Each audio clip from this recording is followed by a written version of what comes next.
Now, a kelp forest is not only beautiful, not only a home for all kinds of plants and animals, it's also commercially extremely valuable. Kelp is a California crop. And of course, all crops have to be harvested.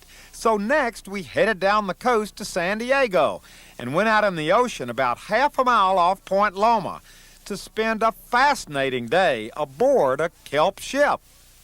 Well, this is a first for me. Explain to us exactly where we are and what's happening here, Dale. Well, welcome aboard. You happen to be aboard the Kelstar, which is a very unique vessel owned by Kelco. We have 3 of them, and it's designed specifically for the harvesting of kelp. And we're out here today in one of California's largest kelp forests, the Point Loma kelp bed. Now, what we're seeing down here is the actual harvesting of the kelp. How does this work? That is correct. This is a draper system down below here, which harvests the kelp. It's designed after land-based wheat harvesters, and it simply trims the surface canopy of the kelp and brings it aboard for us to take back to our plant and process. Now, how does this work? Are there, how does it cut the kelp, and how far down does it cut the kelp? Well, by state regulations, we can only harvest 3 feet below the surface, 3 to 4 feet, and that's where our blades are set. They're reciprocating blades, like I said, very similar to wheat-based harvester or land-based wheat harvesters. And they simply trim the kelp. They're sharp reciprocating blades. You have rollers on each side that bring the cut fronds onto the draper system, or conveyor system, you might call it. So what we're looking at out here is a field, literally a field of kelp. That is correct. You're seeing the top of the forest. It's a surface canopy. It's quite extensive, quite dense. These plants attach to the bottom. Right now we're in about 60 feet of water. So this kelp goes down for 60 feet. That's correct, and it's actually these plants can grow to 150, 200 feet long, but most of it is on the surface, and that's what we're harvesting right now. Now, after you harvest it 3 feet under the surface, how quickly does it grow back? It regenerates quite rapidly. These fronds that are on the surface are mature fronds that have been growing for the last 6 months. They're ending about the end of their life cycle. New fronds just 10, 15 feet below the surface are now growing up to replace these canopies. They would normally slough out or break away. We're harvesting them just prior to them sloughing out.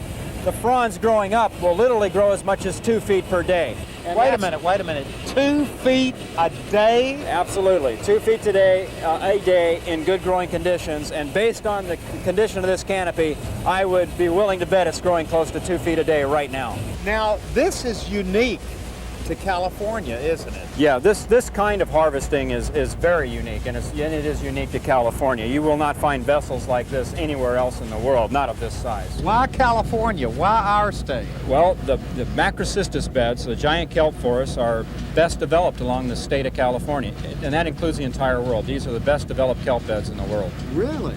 Why?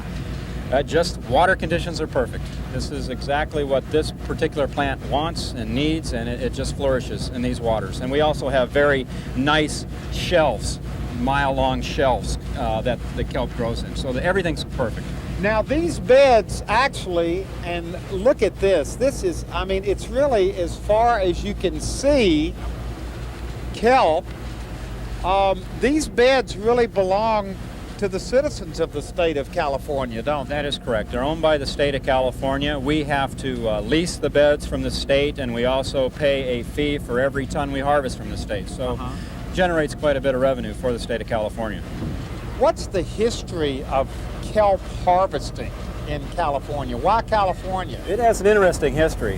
Back at the turn of the century, the United States used to get all of its potash from Germany.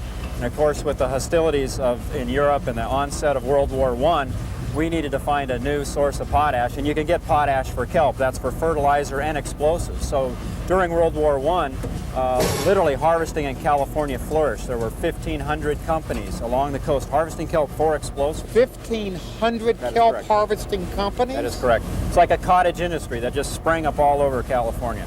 And that obviously didn't last. No, it did, obviously. With the end of the war, the explosive contracts ended. Almost all of these businesses went out, just totally went out of business. And one survived, and that was Kelco. And the reason was that we started to extract algin from the kelp. Algin? Algin. Algin is a special chemical that is found in the cell walls of the plants. It gives the plant its flexibility and durability to withstand ocean swells. You extract that algin from the plant, and it controls water, and it's an amazing stabilizer, emulsifier for literally hundreds of products. So this industry has really evolved, and the ship itself has evolved over the years. Oh, absolutely. Back when kelp harvesting first started, actually some of the harvesting, people just waited for it to drift up on the beach and they collected it there. Then it got into boats where men would actually pull it by hand, 50 tons a day, pulling these big kelp fronds on board. Well, wait a minute, how would they cut it so that they could get it in the boat? Basically, they had what looked like a large crochet hook. They would throw this out in the water, hook some fronds, bring it up, and then on the other side there'd be a knife, and they'd cut it off and then drag it on board. Extremely heavy, very labor intensive. Obviously, it had to become mechanized. We did move into vessels that started to have little conveyor systems where they would pull it up, cut it, and then let the conveyor take it on board. And then with the advent of the draper, the wheat harvester mechanism, it became almost totally mechanized. Now 5 men can operate this entire boat. Now this is really something to see. Yeah, it gives you an idea. Here's the final product right here. That is correct. When this is leveled off, we'll have as much as 600 tons on this boat. And what happens is you're pulling it, it comes in, and you're just kind of pulling it. That's correct. The draper system that we just looked at essentially is a conveyor that brings the kelp on board. It drops it into the bin right below the system, and of course then it will have to be distributed throughout the bin so the boat does not get a lift. And that's what the gentleman in it's actually the bow of the boat. Yeah, now that's what caught my attention and got me interested in this whole story. Right. Was I was standing up on the Central Coast a couple of months ago, and I noticed a ship going in the wrong direction. Running backwards, that is correct. We're going backwards right now, that is correct. aren't we? That's correct. It's a specifically designed vessel just for this purpose, and it's a very seaworthy vessel. When it heads to the kelp beds, it goes like a normal boat, looks like a normal boat. But when it harvests, it secures its engine. It has a bow prop, actually pushes the boat stern first through the kelp canopy. Now, why is that? Well, you want a seaworthy vessel because we do harvest throughout the state of California. So you definitely do not want to be like a barge just plowing water with a draper system on the back. Then, of course, obviously when you harvest, you want to be able to lower those drapers, and you go slow. You only go about 1 knot to 2 knots. So it's perfect just to go backwards. Do you think kelp is underappreciated? Well, since it pays my mortgage and feeds my little girl, I very much appreciate it. No, I mean really. I mean this is a serious question.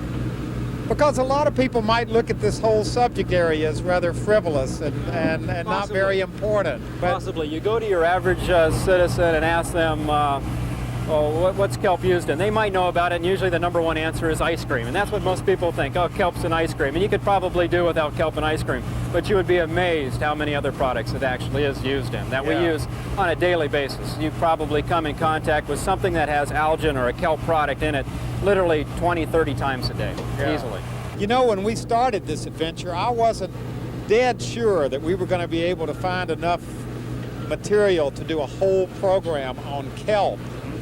Yet it really is a fascinating subject and really is something very important to our state. Oh, absolutely. The kelp plant is an amazing plant, and the fact that it forms forests is even more incredible.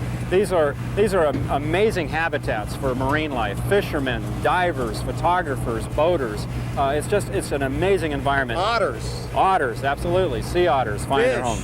Yes. This is probably one of the it's the rainforest in the ocean is what it is. It's literally filled with life. It's an amazing place.